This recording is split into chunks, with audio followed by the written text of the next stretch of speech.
Motivation code. Can everybody hear me okay? Yes. Okay, cool. Sorry, I heard some like weird feedback. So yeah, the motivation code by Todd Henry. He is one of my hands down favorite authors. Most of his books are very design, creative, leadership driven.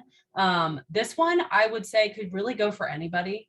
It's all about ways to find your inner motivation and how it is specific to everybody. So in this book, he defines the motivation code as a unique, constant, unchanging behavioral drive that orients a person to achieve distinct pattern of results. And he talks about how it's very unique to each person. There are 27 motivational themes, 2,925 possible combinations, and there's about three combinations, and 17,500 motivational codes. So that makes for a very specific and individual motivation for each person. In his book, he talks a little bit more about motivation and what it is, because there are a lot of myths and a lot of misunderstandings about motivation. Some of them are like motivation is just about diligence and laziness. Motivation is just about enjoying tasks and it comes with the perfect job. And he goes a little bit more into like what motivation truly is. And how there's positive and there's negative things to everybody's individual motivator. So in this book, once he's kind of laid the foundation of what motivation is and what it's not, we take an assessment and it takes about 30 minutes. And you're asked various questions on your achievement stories. Now, achievement stories are very specific situations or achievements that you've come over time that have given you deep satisfaction, like it set your soul on fire, got you super pumped, you're super excited. So things like that. You pick 2 to 3 achievement stories, and then you're asked multiple questions on that achievement story to really dive into why that got you excited, what about it was particularly enjoyable for you and satisfying, and things like that. So once you complete this assessment, you're given your motivation code. So you're given 3 motivators, and I'll give you one of mine. I'll be a little vulnerable and share mine, but like I said, there's 27 of them, so there's a lot. One of mine is being unique, is one of my motivators. Each motivator falls under a different family. So to be unique falls under the key contributor family. And there, like I said before, there are 6 families. So there's 6 different families that each motivator falls with under, and be unique is under key contributor. In the book, he talks more about each specific motivation, and some of the characteristics, the shadow sides of them, what drives their work, what kind of roles that they would thrive in, and talks a little bit more about the key contributor family overall. So as an example, I'll kind of walk through what a be unique person, what their motivation is. So overall, we seek to distinguish ourselves by displaying some talent, quality, or aspect that is distinctive and special. So we're eager to be noticed. We're a source of many ideas. We're willing to take a stand, and we're open to new ways of working. The shadow side of a be unique person is they can be a little contrarian. So they tend to be a little bit argumentative, and it makes it kind of difficult to move forward in simple tasks. They compare themselves to others. They tend to have unrealistic ideas at times that are just like crazy town. Alasha's on my team. I do this all the time, and she could probably speak to that. And then they tend to have, they seek recognition for their distinctiveness. So those are some of like the shadow sides, is what Todd Henry talks about to a be unique person. Roles that be unique persons thrive is roles that allow for self-expression, creative leadership roles, and jobs that allow personal distinction. And then he also gives you tips on how to work with a be unique person. So one thing about Todd Henry's books that I really love is he really gives you the tools and tactics to help lead a team, and how important it is to lead each person individually. And he talks a little bit more about this in this book on how everybody's motivated differently. So if I want to learn how to work with a be unique person or how to lead a be unique person, he gives you some of those tips. So working with a be unique person, you have to expect the unexpected. You have to be willing to stretch beyond your normal methods. You have to be ready to challenge their nonconformity. And lastly, you need to give them the flexibility to approach the work as they see fit. And he goes into these a little bit more in detail in the book, but those are just high level. Overall, a be unique person. There's this quote that I wanted to include. Those whose motivation code contains themes within the key contributor family have incredible force of will to push things forward. You'll usually find them at the front of the pack, challenging everyone to take on the next project, even at the face of insurmountable odds. So he kind of just like wraps up each family and giving like a high level of like, this is where these types of people need to be and how they lead work. So he walks through every single motivation and motivation themes and families. So you can get a really good understanding of what motivates you.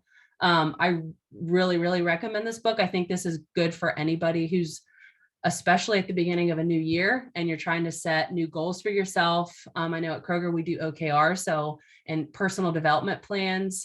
So if you're looking for a way to kind of help drive those goals and things that motivate you, and even looking at some of the things that you struggle with, it could help you figure out, okay, what do my goals need to be this year? What do I need to work on? So yeah, highly recommend.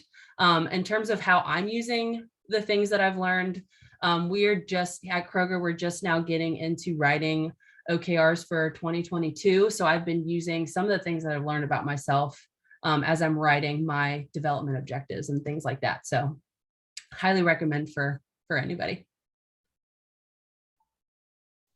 Great. Thanks, Megan. Does anybody have questions?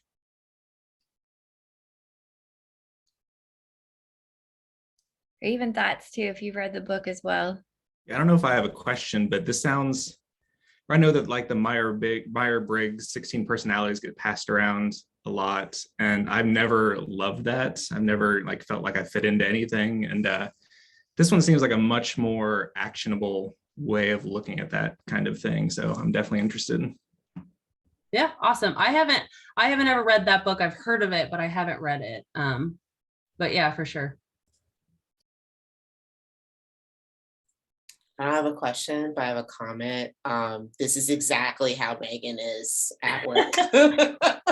Like she said, like she will come up with the most like out there ideas, and it will be like, what? But also, we've worked closely together for the past, girl, I think this point, I think it's 4 years, Yeah. 3 or 4 years. Wow. But like she has done a lot to drive the kind of area we work in savings forward with these qualities, but also the shadow qualities she was speaking to. I can also see in Megan. Yes.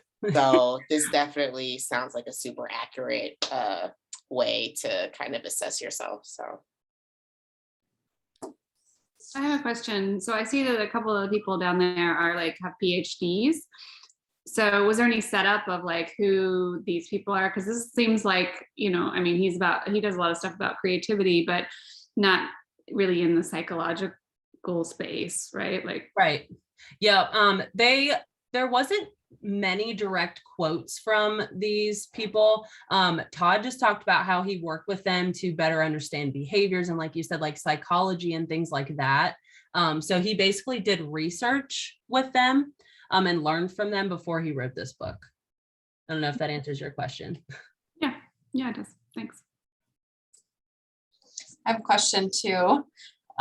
With looking at these motivations within your team, have you had any big insights about any team members that you wouldn't have considered otherwise when we're trying to put people into personality boxes rather than what's driving them? I'm curious if you had any. I wouldn't say super directly. I feel like Alasha, it's really great that Alasha's here, but with us working so closely together, and I feel like in terms of like work world, I know her so well and she knows me so well. So there were some things and I'm like, oh, that is totally Alasha. Or even like my manager, I'll be like, oh, that's totally Scott. That's my manager. So there's things that I would like pinpoint. I was more, when I was reading this, I went into reading this knowing like, I'm going to use this to help, figure out what my goals are going to be next year. And I think this would be a good place to start is reading this. So like, of course, selfishly, I was thinking a little bit more about myself and what I can learn about myself from this book. But I definitely, going through it, I'm just like, I was thinking of people as I was going through them that reminded me of that. And I think once I get more of a management role, I will definitely be revisiting this book so I can better lead each person on my team in the future. So.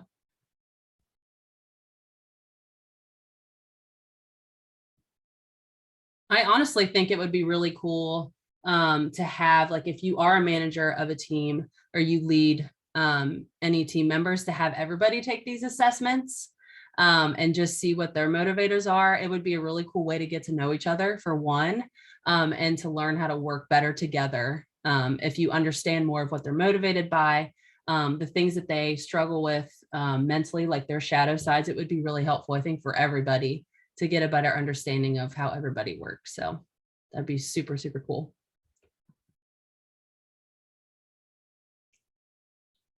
That's a great idea. All right. Well, if there's no other questions for Megan, we'll go on to our next reviewer. So Alasha Crawford, also a product designer at Kroger, she's going to be telling us about The Inmates Are Running This Asylum, Why High-Tech Products Drive Us Crazy and How to Restore the Sanity by Alan Cooper. Awesome. Thank you, Chris. Try to say that title 5 times in a row. I was telling Megan earlier, I just moved to Chicago, and this weekend I was waiting for all of my stuff to get here from Cincinnati. So I was like, let me put together some slides for this. But I promise, while other participant is sharing. Okay, so I think Chris, you might have to stop sharing and then I can share. But I promise it won't be boring. At least I hope it won't be. We'll see. But all right, let's share and then let's do the slideshow. Can everyone see the big title slide that actually looks a lot like what Chris just shared? That was totally by accident. Awesome. So I didn't even put that subtitle. I just put Inmates Are Running the Asylum, book review by me, Alasha Crawford. So we start off with who is she? Who am I? My name is Alasha, pronounced Alasha. I know it's not spelled the way it sounds. My father asserts that there's supposed to be some kind of punctuation. I don't know. It was the 90s. I don't know. Last name Crawford, like Cindy. So as Chris has kind of mentioned and Megan has brought up, I'm also a product designer for specifically the customer experience, customer loyalty domain at Kroger. So if you have the Kroger app or you shop online with us, some of me and Megan's work can be seen in the Savings Center, coupons, weekly ad, cashback.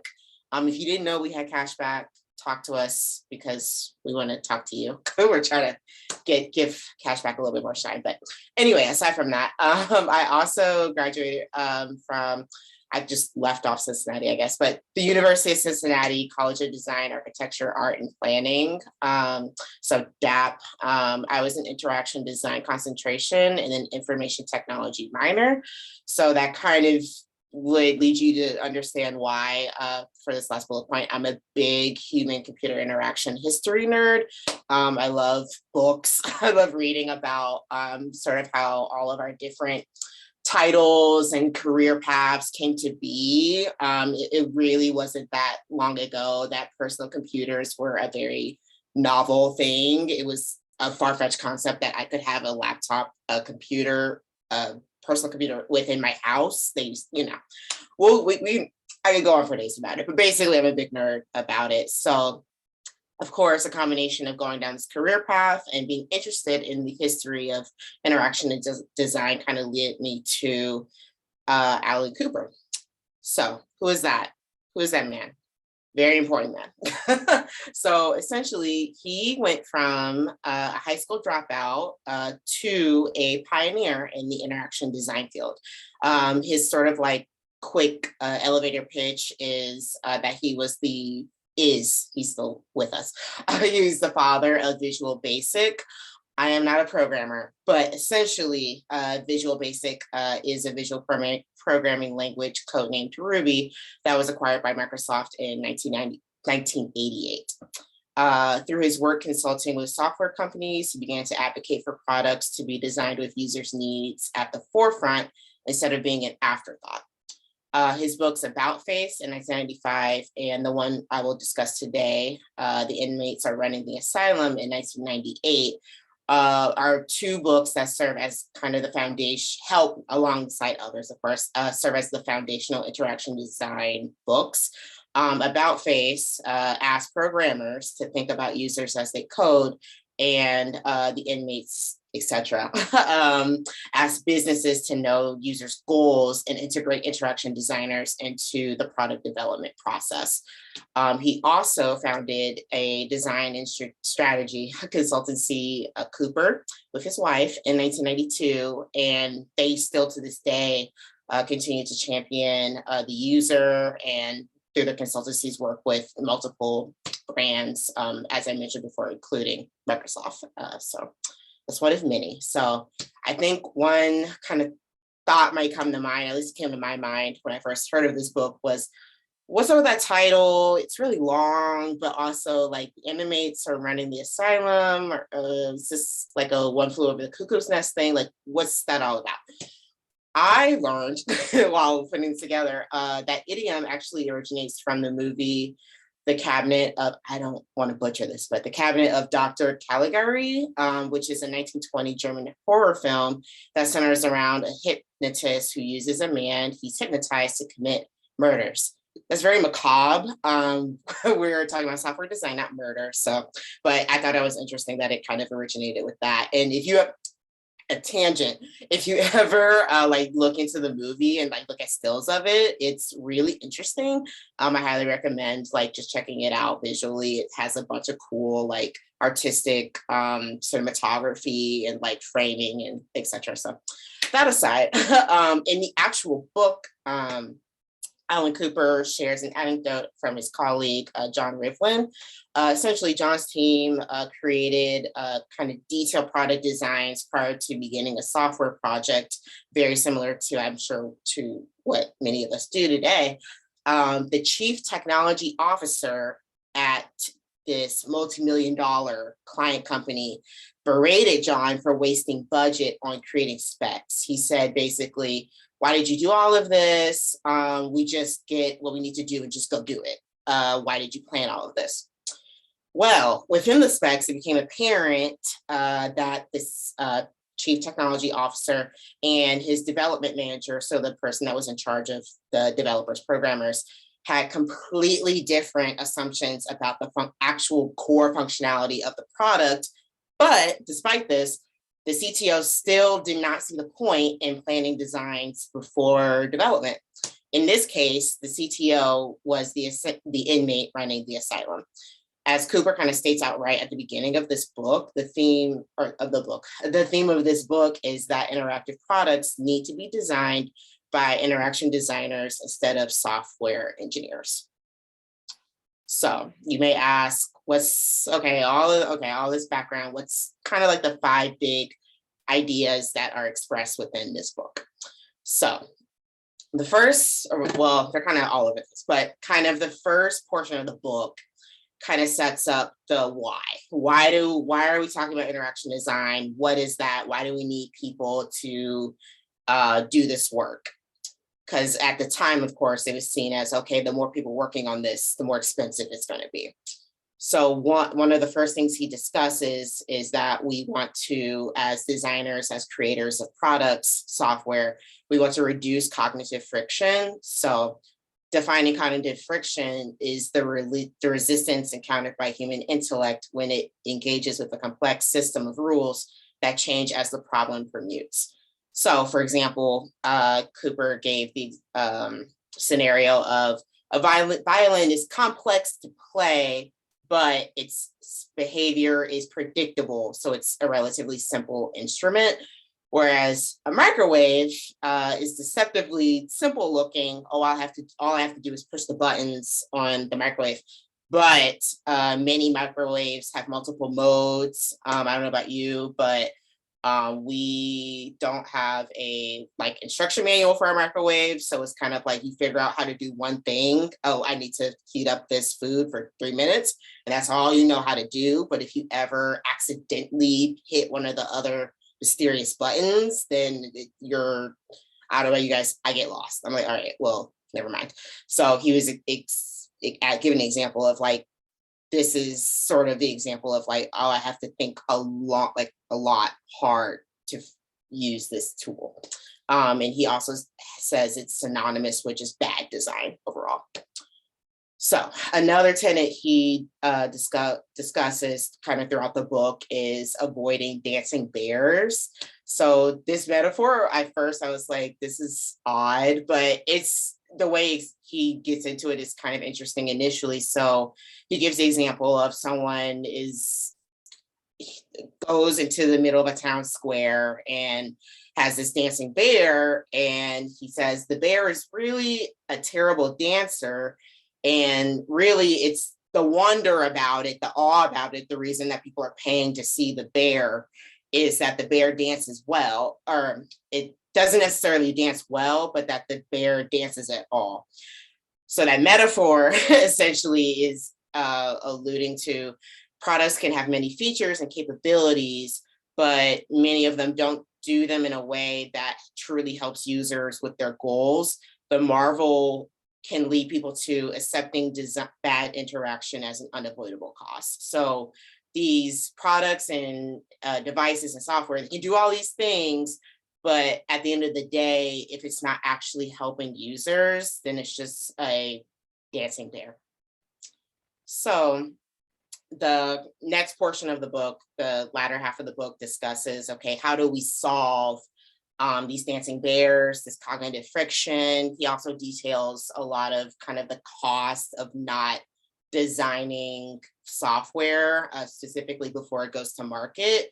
One way to kind of remedy some of this is to implement goal-directed design.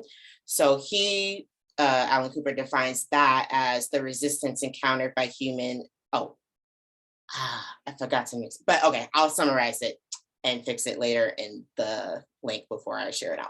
But essentially goal-directed design, it's very synonymous with user-centered design, whereas you're focusing on the user, the person that ultimately needs to use the system day to day. And more specifically, you're focusing on like, okay, what are their goals with this software or system or device? And these goals can be anything from, okay, I don't want to feel stupid when I use this, to I want to easily pull up company reports quickly and efficiently. It was interesting with this piece, he also cautioned against what he called false goals. So these goals are more around specifically programmers. Okay, how can I make a program or software quickly with like in an easy way for me? And it doesn't really help the users. So some examples of that would be, we want to use this new shiny technological feature, or we want to make the user interface really pretty. Whereas sure, that might be relevant or important to the customer, but ultimately, is it really helping them with their goals? So that's kind of a summary of goal-directed design. He also discusses the use of personas. This book is kind of the first mainstream instance of discussing personas and their utility for interaction design. So in case anyone doesn't know, personas are profiles of like pretend users that are built by precise descriptions of our user and what he wishes to accomplish. So they're not real people, but they represent them throughout the design process. Personas are defined by their goals, and vice versa. Goals can also be defined by personas. They help in feature debates and keep teams focused when designing. So one way We use this at Kroger, thanks to our user research team. We have different levels of personas, or similar to personas. We have strategic targets. For example, savings often discusses making ends meet. These are users that they will change what's in their cart based on how much they can save. They're not really as into like, oh, I want to try new things. I want to try expensive luxury things. They just want to save money. So a strategic target is a broader thing than a persona, but based on that strategic target, if me and Megan are doing a discovery, we can build personas of, okay, this is Susie Q. She's a mom. She loves the coupon. The highlight of her week is getting the weekly ad on Sunday. So it really helps us with our design process for creating things for the website and app, like to have someone in mind and their goals in mind. The last kind of big idea in this book is building multidisciplinary teams. So what does that mean? Teams with representatives from many different disciplines, including users, programmers, managers, marketers, and usability professionals. So this kind of also feeds into something that like a metaphor people use called the three-legged stool, where one leg is technologists. So they bring capability by asking what is possible. What's the technology that we have at our disposal, the latest coding languages, the latest systems in order to bring something into fruition. Business people bring viability by asking, what can we sell? What is popping in the market, basically? What are consumers really into at this point in time? What are our competitors doing? And the last kind of leg of the three-legged stool are designers. So designers bring desirability by asking, what do people want? So this stability kind of converts interesting technological achievement into long-term success. So after all of that spiel, you would ask, should I read it? So it depends. I say maybe no, if one, you're not a fan of tangents and anecdotes as concept illustration. They are used a lot in this book. And I think it's just the unique writing style of Alan Cooper. He kind of will start off with an idea and then kind of gives you 10 examples of the idea, which for some people is great, but for others, they kind of like the cliff notes. They kind of want to know, okay, what is it? What does it mean? And then kind of go from there. But he uses a lot of those anecdotes, like the ones I shared earlier in the presentation. So, and also maybe know if you're looking for specific design guidance on modern technologies like Internet of Things, artificial intelligence, etc. This book was written in 1999, which like originally he's had revised editions since then, but primarily though it's very 90s, turn of the century, Y2K focused. This book even predates the Manifesto for Agile Software Development by 2 years. So a lot of what he's discussing in this book is a waterfall methodology where someone takes documents and kind of passes the documents to someone else and then passes so it's not built iteratively, it's not product led. And if you're not into that, then maybe think about it. He also talks about, VCRs, CD players, things that exist still, but are definitely not the main tools in 2022. And also maybe think about it if you're not really interested in design through a development kind of code lens. As a reminder, Cooper's background is more in programming, since Visual Basic. In architecture, he's not really speaking from the perspective of graphic design, visual design, industrial design, or kind of other parallel fields to our interaction design field. But yes, read this. If you want to learn the why and background for processes and terms we now use daily in product design, such as personas and three-legged stool, I think personally, in my opinion, these terms have become kind of like obvious to many practitioners, but I think it's also important to kind of look at the originators of a lot of this thinking, such as Alan Cooper, and see, okay, where were they coming from? What like problems were they trying to solve? And how can I extrapolate that into what work I do now? I also recommend this if you have read other books from the interaction design canon, like Design of Everyday Things by Don Norman, and Don't Make Me Think by Steve Krug. But you're not quite up for doing thicker books like About Face. I also have About Face, and I'll be frank with you guys, I haven't read it yet. It's just a big book. And sometimes, you don't want to, and like I was describing earlier, the way he writes is kind of like in some ways it's good. It's very scholarly, very teacher. It's kind of like, I don't know if I'm always up for that, but this book is more a little bit easier to get through in like a day or two.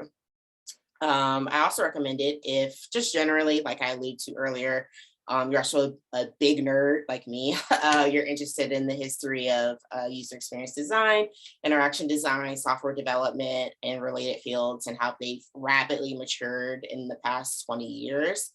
If I may get on my soapbox for a moment, I think sometimes we're very, as design practitioners, obsessed with what's the new thing, what's the new software, what's the new technique that I can use to contribute to my company or grow as a designer, which is, of course, is a great quality we have. We're interested not necessarily in novelty, but just in innovation and seeing a way that people can prosper into the future. On the converse side, I think it's important that we also, don't forget where we came from. Remember, the people that put in a ton of work to get us to where we are today. And we sometimes take it for granted. I think sometimes we take it for granted that interaction design is a thing at all. And I think other people can understand. I still don't always know how to explain what I do to like family members. They're like, oh, you're like a graphic designer. Can you make t-shirts for me? And it's like, okay, I could, but I would prefer to, work, more on your website or your app, because that's more what I'm passionate about. So I'm one of those people that I think we can always try and, do PR for interaction design, but as a group of people passionate about this work, passionate about our users, it's important to kind of know, okay, this is where we came from, and it helps us map to what the future can be moving forward. So that's all I've got as far as the slides. Like I said, I'll fix them before I send this link out, but yes, that's my summary. Thank you. Really insightful. Any questions or feedback?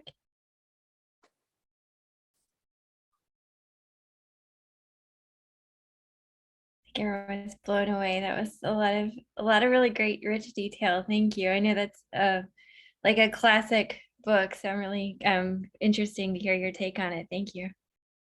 I will mention one thing. So I have About Face here, and I have to be honest, I've never read it cover to cover, but it also works as just a great resource to look things up. I think there's good index at the end, so it's still valuable if you don't want to like actually read it page by page. Yes. I really appreciate the yes and no, like, is this book for you as well? I think all of us are looking for good reads, but I thought you did a really great job of qualifying whether we might be interested in this particular book. I think that's really helpful. Yeah, I know. I don't know about you guys, but there's a ton of books on my to read list. About Face, I still want to read.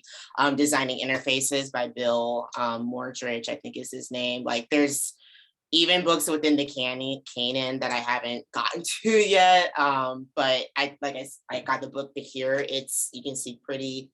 It's not thick. It's not thin. It's very approachable. So I think it's something that like, if you've already, sorted through Don Norman's book, already read through Steve Krug's book, and you're kind of like, oh, what else can I get into? I think it's a good book to check out and see, like, okay, do I want to attempt About Face? But either way too, I think just being familiar with Alan Cooper and understanding, his importance within the field is good too.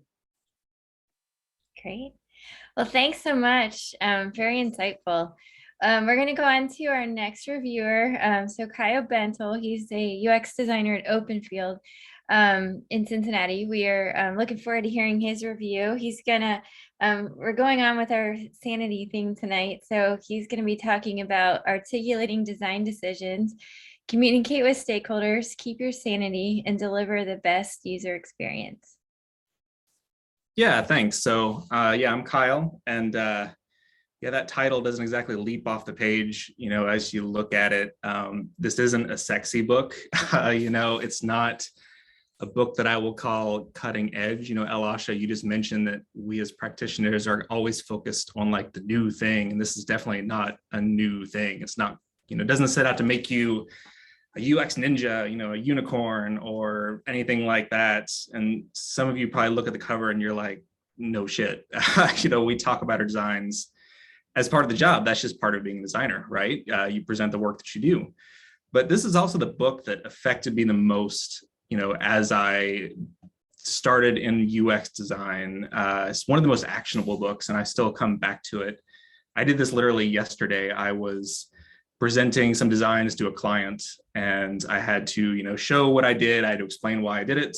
And, as I was putting that presentation together, I was still going back to this book and thinking about the lessons. So it's definitely something I recommend. And I think in general, this is a skill that a lot of designers are lacking. It was definitely a skill that I lacked when I started.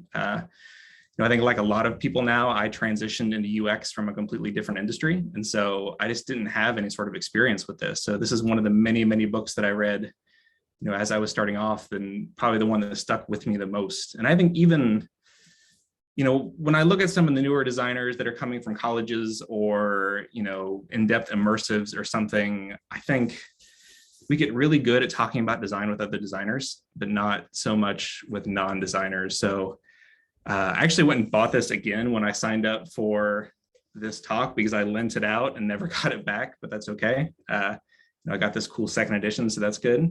But yeah, this book is really, it kind of made me realize there's an art to talking about your design just as much there is in the design itself.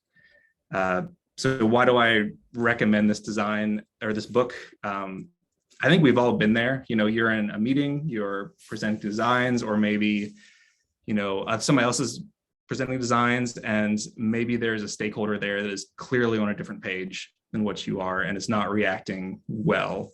Or maybe there's another stakeholder that is homing in on one very specific point in the design and just can't let it go. You can't move on because you have to talk about that as a piece over and over. Or maybe you presenting your designs and it's just crickets. You don't get hardly any feedback. That's almost worse than bad feedback if there's nothing actionable there. So there's a quote here from the book. It says, "The difference between a good designer and a great designer is the ability to not only solve the problem, but also to articulate how the design solves it in a way that is compelling and fosters agreement." I think that last part is kind of key, fosters agreement. If you can do that, you're a great designer.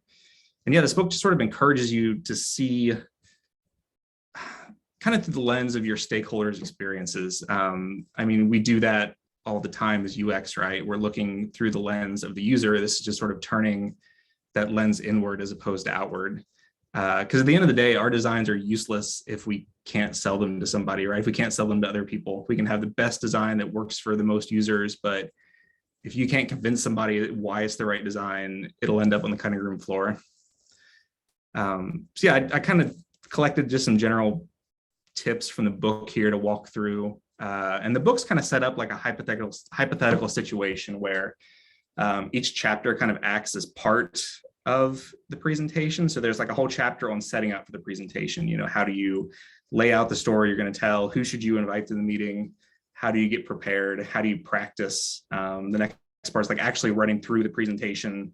how you do that most effectively, how do you react to feedback well, as it's coming in. Also, like ending the meeting effectively is something he spends a lot of time talking on. So you can walk out with good action items, next steps that you want to do. And then finally, he kind of talks about following up. How do you follow up from a good meeting and keep the, that energy moving forward?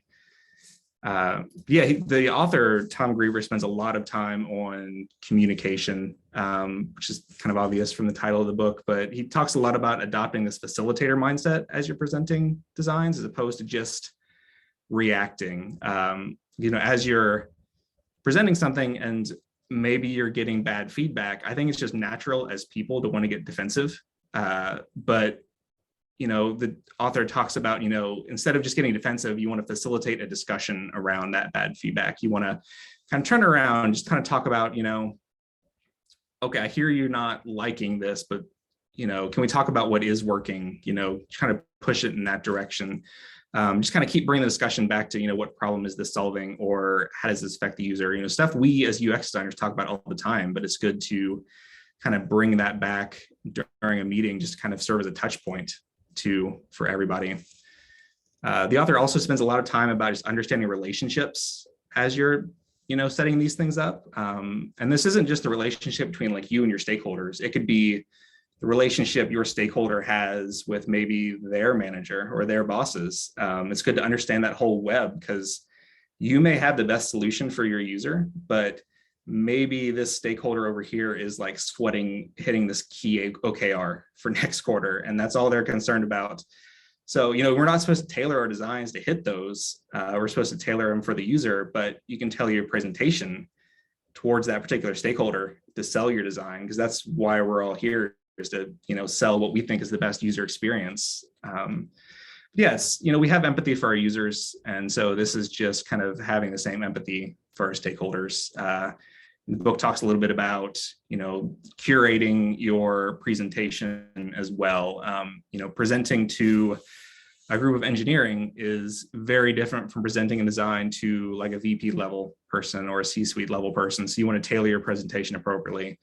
That can be down to just adopting the same vocabulary as your stakeholders. You don't want to throw out terms that, that you may know from engineering to somebody that is not engineering focused, because that's just going to confuse them. It's going to put them, they're going to backpedal, and it's just not going to work out well. And a lot of what the author does is, as you're setting up your presentation, what you're trying to do is head off problems before they can become problems. And I think that's the thing I took the most from this book is, the author talks about anticipate every possible reaction to what you're showing and plan out a response for everything. That way you're prepared. If you get some sort of feedback, you have something in your back pocket. Something else that I've done before that the author suggests is keeping some designs in your back pocket, maybe some stuff that you explored but didn't use. We know you want to put forth the best design that you think is working. You don't want to show a million designs under the sun, but a lot of times if a stakeholder kind of raises their hand in the meeting, is like, well, why didn't you try this? And they're going in that direction. You can pull that up and be like, actually, I did try this. This is why I didn't go this direction. And a lot of times that stakeholder is just wanting to see it. Like they're just are hoping you tried it. And so that almost heads off, 90% of any sort of like weird feedback you might be getting in a presentation. And then there's some great stuff in the book about, after the meeting, making sure you end with clear action items, making sure you spend 5 minutes at the end of the meeting, just making sure, okay, where are we going from here? Who's doing what? When are we meeting again? What do you expect at that next meeting?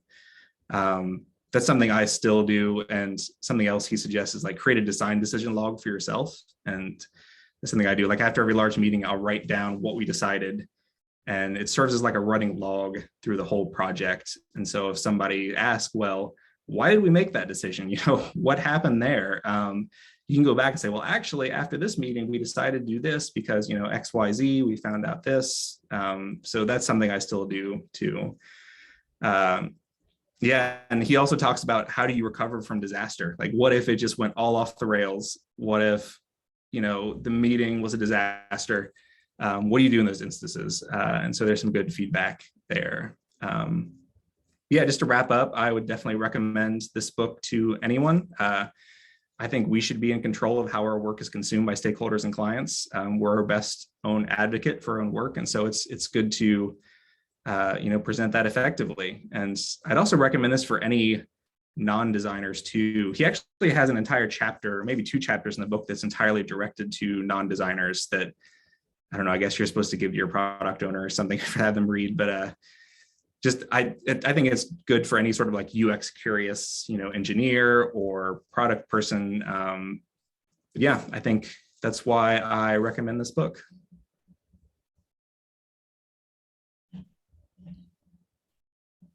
Thanks. I love a lot of those ideas. Thinking through and planning like all the possible responses. I think that's excellent feedback. Any questions or feedback for Kyle? Kyle, I totally agree with you about, especially lately, I think as designers, we're really good at talking to other designers about our design decisions and giving them the why. Just from, I think a lot of people is holdover from school where, I don't know about you guys, but they used to not literally, but figuratively slaughter everything you did to make you a better designer overall. But then once you get to business stakeholders, like you mentioned, or tech stakeholders, it's kind of like, I think many designers get very defensive, like, well, they weren't there to interview all the users. I was there. So you get kind of like, why don't they understand what I'm trying to say? So this book sounds really good for you, like you said, pivoting your storytelling depending on the audience. I think it's good for all levels too. Because like I said, I mentioned reading it when I was a brand new designer, but even now, as I'm more senior, I was thumbing through it and I'm still taking different lessons from it. So yeah, definitely recommend it.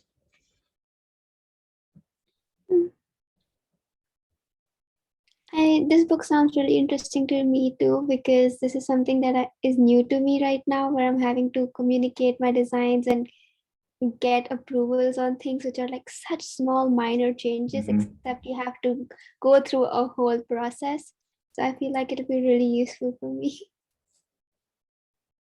Thank you for sharing it. Yeah.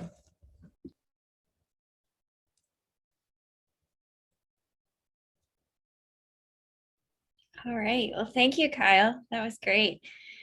So we're going to move on to our next one. So Amy Copeland is going to be sharing with us a documentary that she watched, Abstract the Art of Design.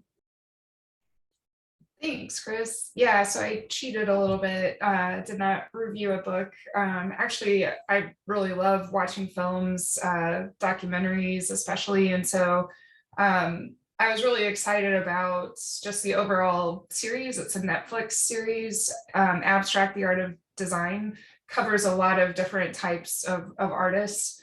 But I was especially excited when season 2 rolled around and there was a whole episode or 45-minute kind of short on digital product design focused on Ian Spalter, who is the design lead at Instagram.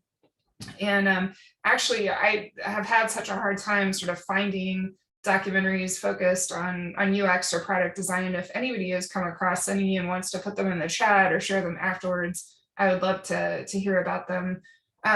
So just to give you a little bit of context about the series overall, if you haven't seen it, it's on Netflix and it's 2 seasons long. And like I mentioned a little earlier, it kind of focuses on different types of designers, ranging anywhere from illustrators all the way to costume designers, toy designers, typographers. And I think each of the episodes, they're all very artfully produced. And I think they're kind of at their core about demystifying the design process overall, kind of revealing how designers work, how they find their inspiration, how they collaborate in teams, their ideation, creation process, and research as well. And again, it's just a very like visually appealing way to experience those stories. You learn a lot about artists or designers' creative spaces. For instance, in one of the episodes, they follow a designer as he walks in and out of shops in Tokyo, and he's talking about his obsessive attention to detail, and how he's just really into kind of like the finer aspects of design. And as he's talking about that, the cameras are showing how all of these stores are kind of organized in the most artful ways, where there's a rainbow assortment of markers and pens, and they're all meticulously laid out, and it kind of elevates those mundane details and kind of reveals like the art behind all types of design, I feel. But anyway, I wanted to really kind of focus in, like I mentioned, on the product design episode, because I was really excited to see that crop up. And so Ian Spalter, I mentioned, is the design lead at Instagram, but he also was a designer at Nike as well, and was responsible for designing the Fuel Band. So that was the first fitness tracker that came on the market, the first instance of kind of like introducing the idea of capturing those sort of metrics beyond just the traditional pedometer, and started kind of like that wave of personal interest in like tracking that type of data and self-improvement, kind of almost to the degree that like athletes would think about those things. And so that was a really interesting detail, and they did a little segment on how that evolved. The actual episode itself really covered a lot of territory, and I think it was much more geared for a more general audience, but they did cover a lot of territory in terms of the evolution of UX and UI, the difference between UX and UI, talked pretty extensively about iterative design, his and his team's approach to creativity, talked a lot about creativity through constraint, and in talking about Instagram, really honed in on that idea that it's just really focused on a few key tasks, and evolved out of another platform earlier on that was trying to compete, several years ago, with all of the other apps that were doing kind of the what's the right phrase?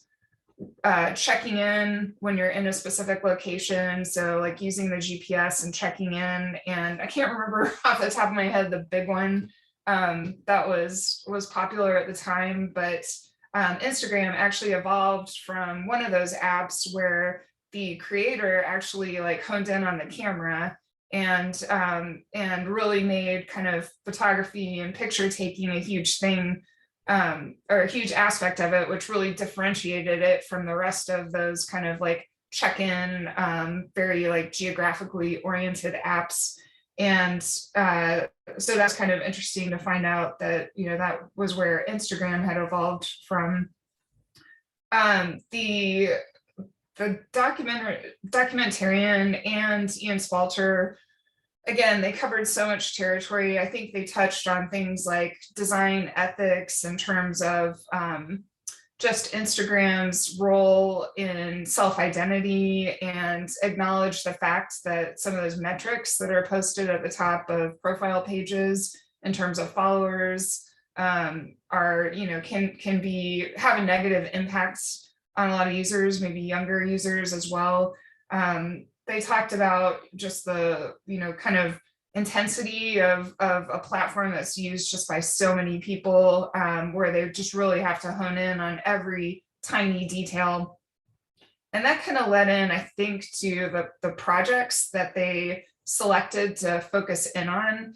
And I have to say, I was a little bit disappointed by the projects or the initiatives that they really spent a little bit more time delving into. Again, I was so excited to see kind of product design and to hear them touching on things like iteration and, the difference between user experience and UI.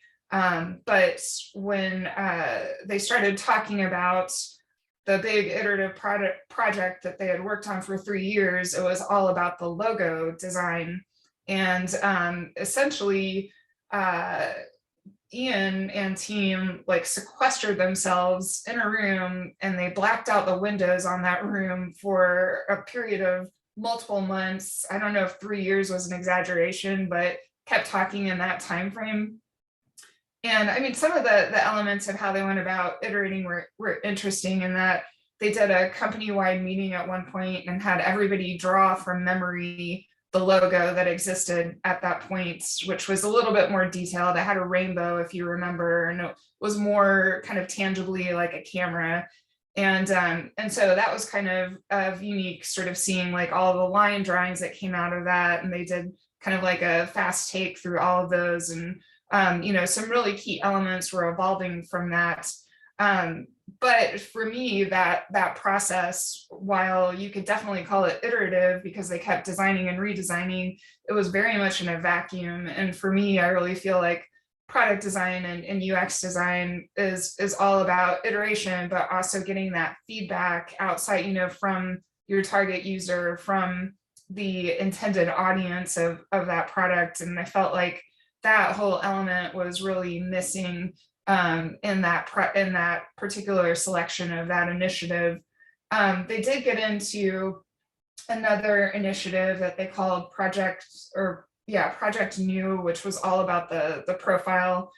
And that was when they started to talk about some of the elements like the metrics and kind of the impact that they can have on users. And but really the kind of change it, or the kinds of experiments that they were doing were pretty minor, I felt, just in terms of like making incremental adjustments to the design. And I guess I had been hoping for something just a little bit more far-reaching in terms of like the research side of things. That being said, though, it was a great story, inspiring designer, Ian Spalter, I believe, and they even went so far as to interview his parents and talk about kind of how he came up. And kind of like Elasha was talking about, he was very inspired by early technology, did a lot of footage of like mainframes and how like human factors evolved at that early stage. So that was quite interesting as well. But I guess to sum up, because it was a fairly short episode, just 45 minutes, I would recommend it just because it's artfully produced and it's an interesting story. I would definitely recommend other episodes in the series, particularly one on a toy maker, or actually she calls herself a designer for play. Her name is Kaz Holman, and that episode was extremely interesting in just her process of basically taking just multiple different elements, experimenting, going out to playgrounds, having kids like interact with these different objects, and just watching and observing and kind of iterating on these different kind of materials that she was using, or the arrangement of those materials, and coming up with just different types of toys, I guess. But they're more than that. I think they also have like a real community building aspect to them, and that kids play with these objects or toys, I guess, together. And to me, that kind of really got at the heart of what I find interesting about design in terms of it being both an iterative process, but also like a more community oriented process in terms of, getting that feedback, thinking about your users, having them top of mind and interacting with them. But yeah, so those were my thoughts on this series.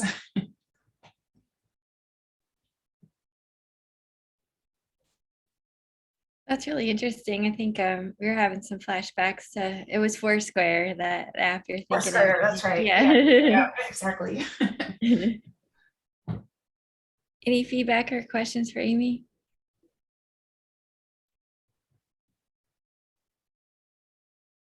I remember watching this series, and I think I watched like 3 or 4 episodes total. I just skipped. I've seen the ENA episode. I've seen Cass's episode.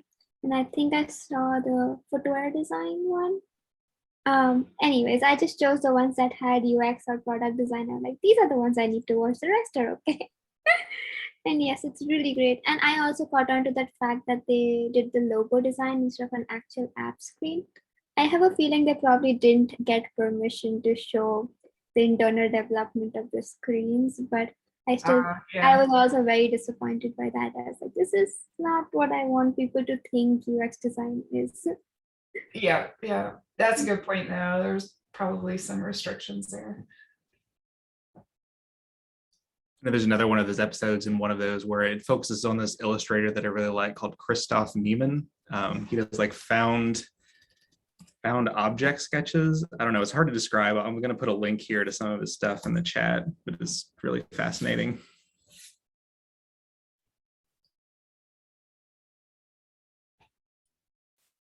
I haven't checked this out, but now I will. I follow Ian and he's super amazing at everything he does.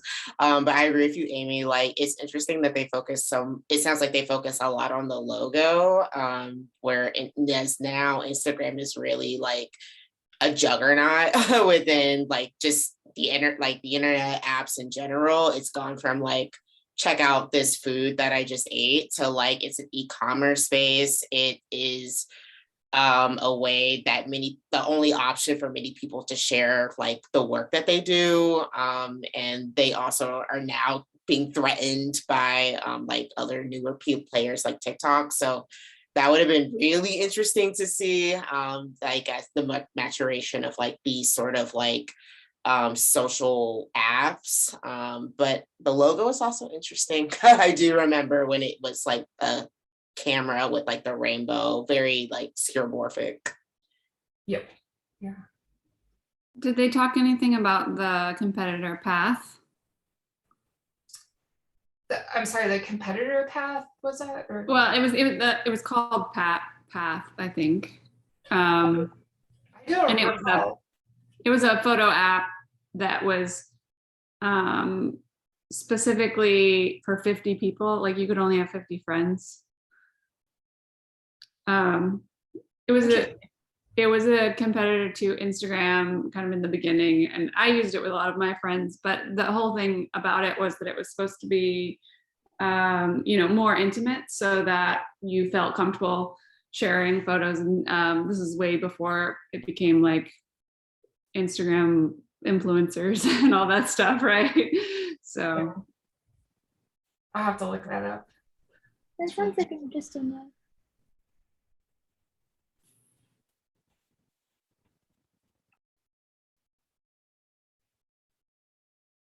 All right. Well, thank you, Amy. That was really fascinating. All right, we have our last reviewer, Sumesh, is going to share with us Speculative Everything, Design Fiction and Social Dreaming. Yes, can you hear me? Yes. Okay, cool. And I have a slide deck if I can share my screen as well, please.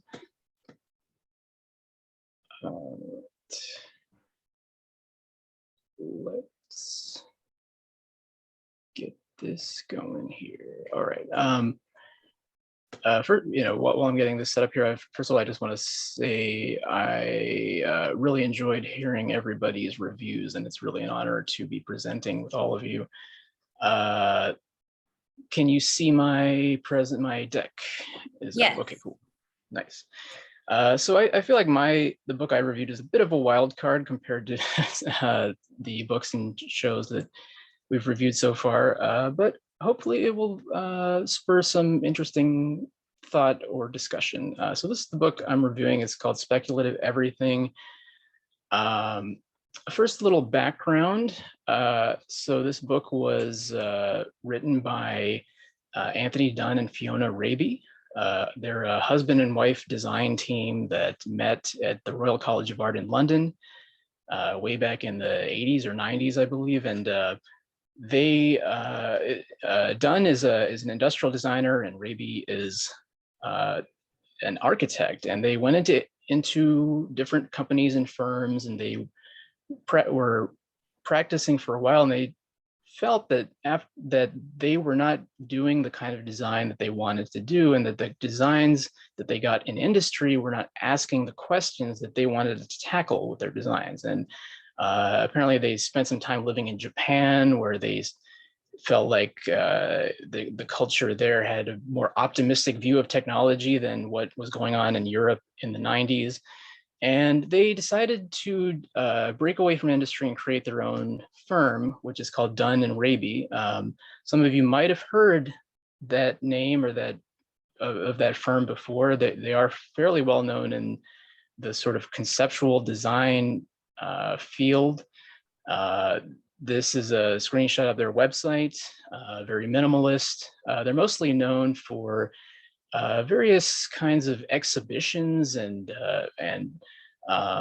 sort of art gallery kind of showings of the different designs that they've done, and the sort of thought-provoking discussion that comes out of those things. They also give talks at different events regularly. And they're also known for teaching. They've published a few books. I believe their first book was this one that kind of is published in 99.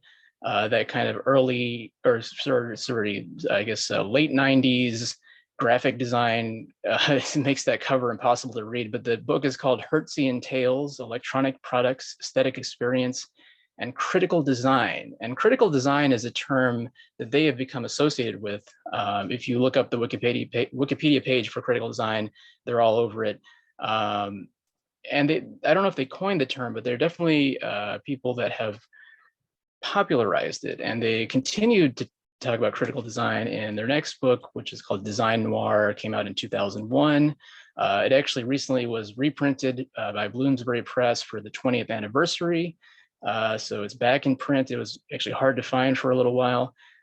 This is the cover of the reprint here. And this book also talked about critical design.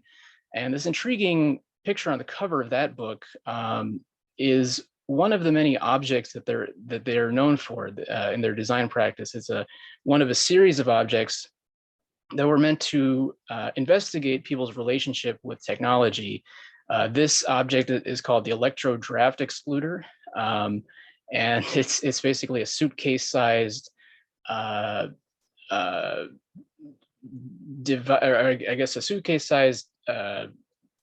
device with a handle that's covered in material that absorbs and reflects electromagnetic radiation. And the idea is this might make people feel safer using technology if they're worried about their electronics emanating EM radiation. And the idea of this is that this is not meant to be a viable product. This is meant to create a discussion. So this isn't something you would put through an A/B test or ask like, oh, would a different color make people use this?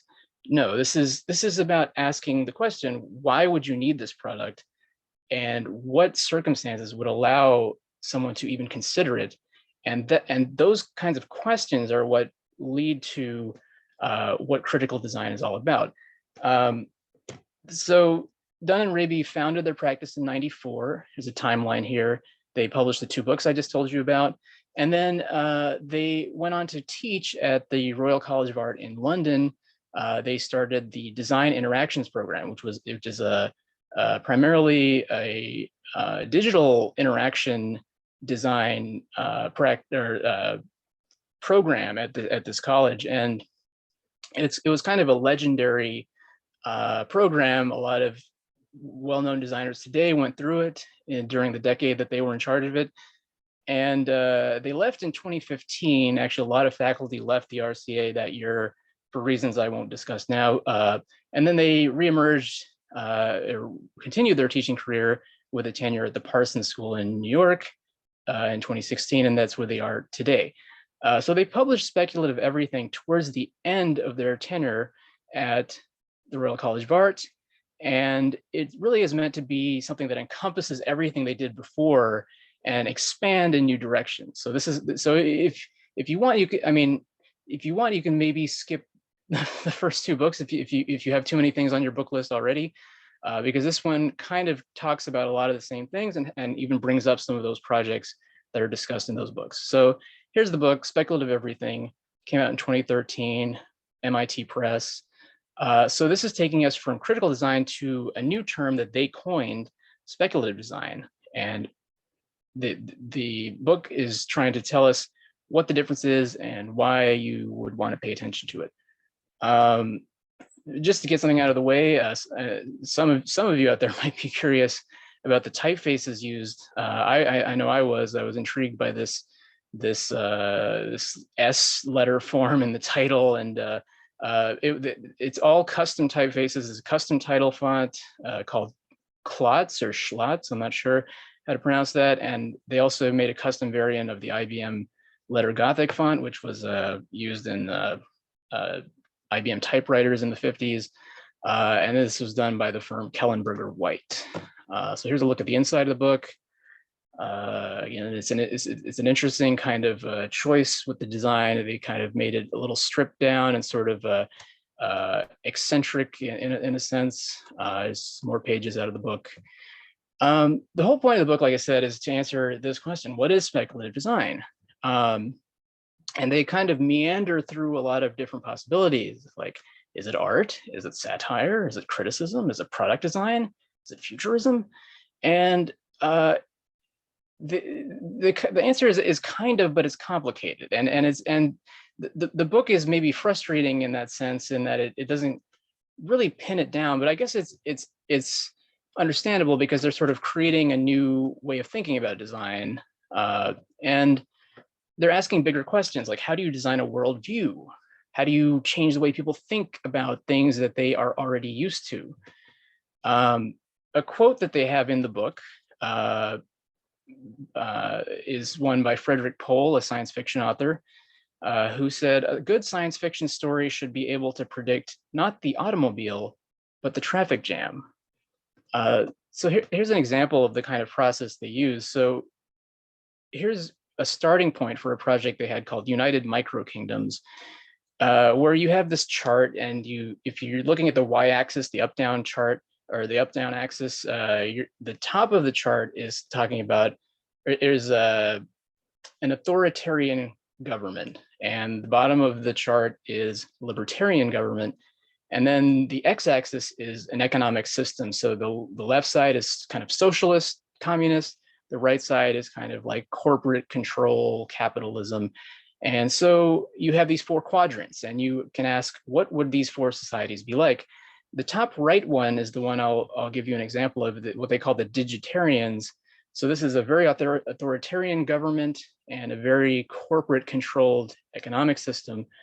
And they use the process of design to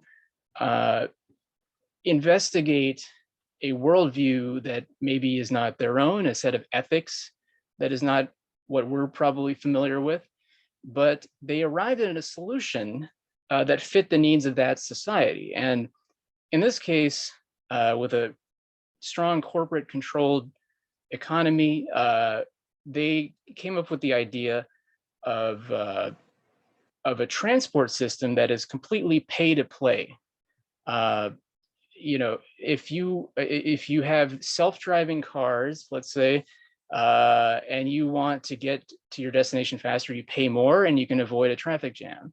If you want to be in a private car where you have your own space, you pay more. If you want to face forward instead of facing backward while the car is moving, you pay more. If you want to have other amenities, you pay more. It's all pay to play. Obviously, this is probably not a world we want to live in, but if you really think about it, you have to ask yourself, what is stopping a world like this from coming about? So to their mind, they want to ask those questions now before they become problematic. So there's many forms of speculative design. In a way, this book grew my book list exponentially, because it mentioned so many other books, and I found myself taking notes and opening up tabs in my browser, but not just books, a lot of things: movies, TV shows, concepts, prototypes, multimedia projects. There's all kinds of ways to express speculative design. Sci-fi movies is a pretty common one. They mentioned the show Black Mirror, which has been languishing in my to watch Q for a long time. Has another reason to watch it. Yeah, so speculative design can be a lot of different things. It can be clever, it can be satirical, you know, like putting out a fake version of the New York Times. It can be unexpected, like, you know, rethinking the form of a robot. What does a robot have to look like? A person? Does it have to look like a Roomba? Can it look like this?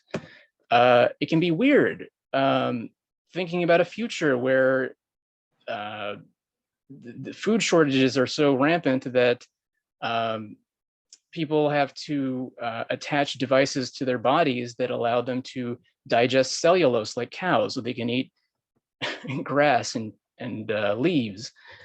It can also be a little disturbing. You know, what if genetics, genetic science runs amok and people start splicing humans with dogs? That would be weird. I do want to emphasize the disturbing part of this, because if you look at the cover, you might think, well, this is a cute book. Wonder what's in it. But yeah, they're not afraid to disturb the viewer, because they say safe ideas will not linger in people's minds and they will not challenge prevailing views. So yeah, there are some weird things like, what is that? Oh God, what? Oh no, not that. Oh yeah. So here's a cute dog to forget about what you just saw. Yeah, but yeah, basically it's a lot of what we already know and expect is so ingrained in our minds, especially as designers. We have best practices and things. So to really shock us into thinking about something, sometimes you have to disturb the viewer a little bit.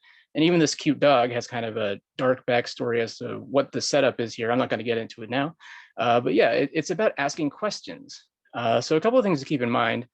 I do find that the presentation of the choice of the projects that they presented are sort of biased a little bit, I think, towards the aesthetic preferences of the authors.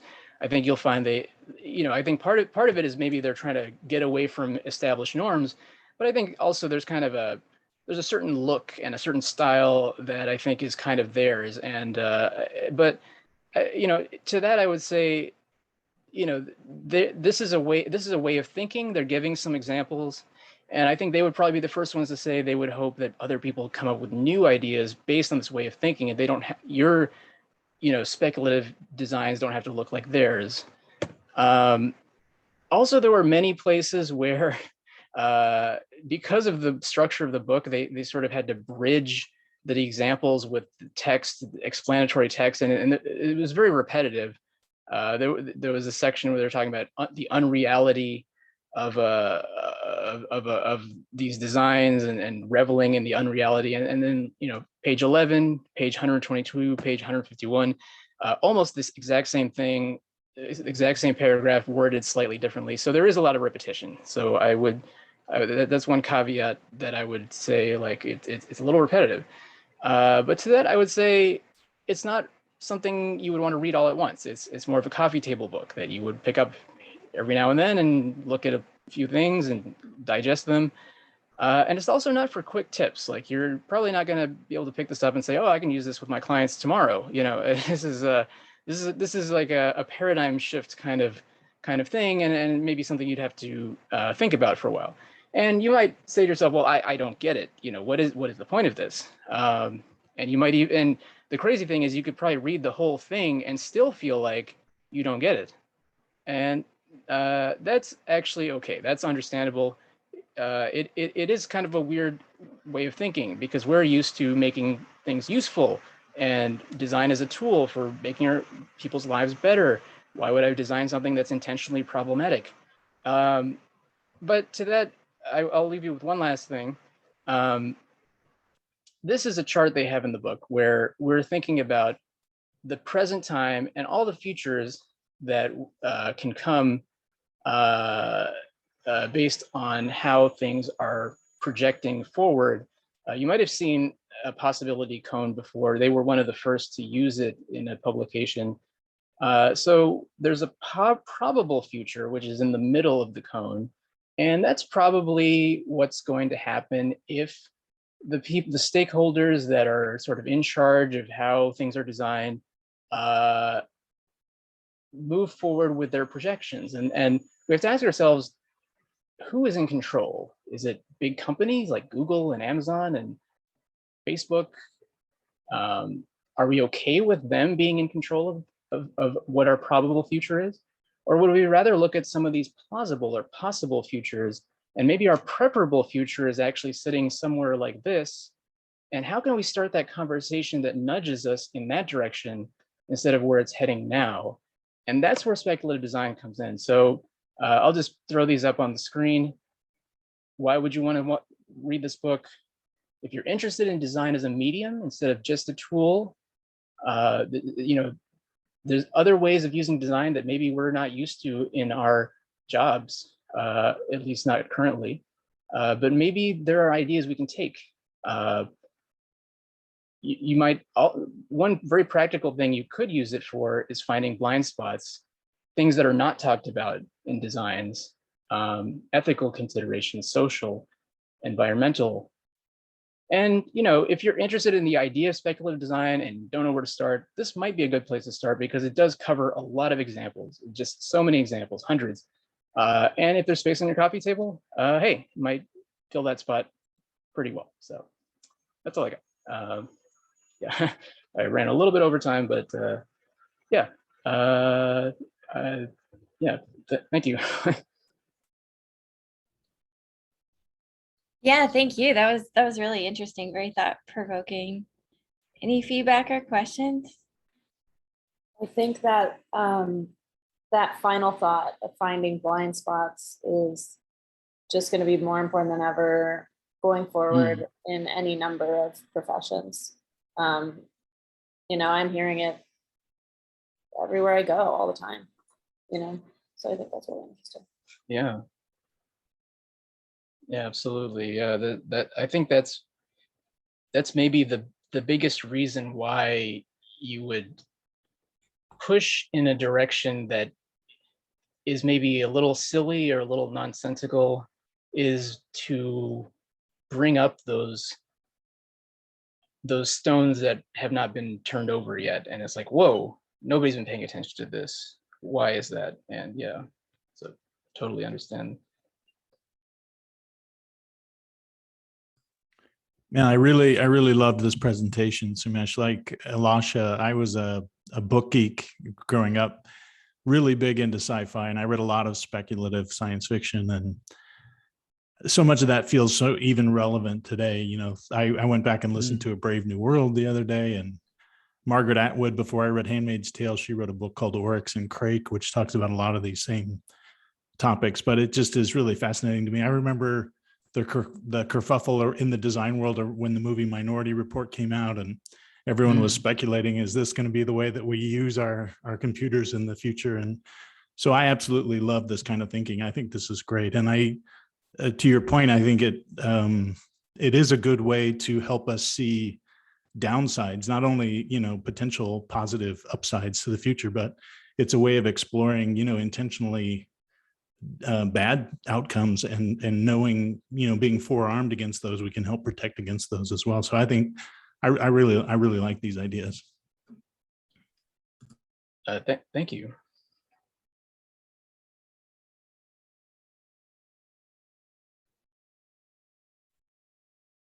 All right. Well, thank you for the presentation. Thank you to all of our reviewers this evening. That was a really nice variety of books and a documentary for us to check out. And hopefully you saw in the chat, it was great to see a lot of other recommendations from others of great books to read. So hopefully you saw those. Thank you so much for joining us tonight. And we'll have more information on our February event coming out real soon. Have a great evening. All right, thanks. Thanks, see you guys. Thanks, everyone. Thank you.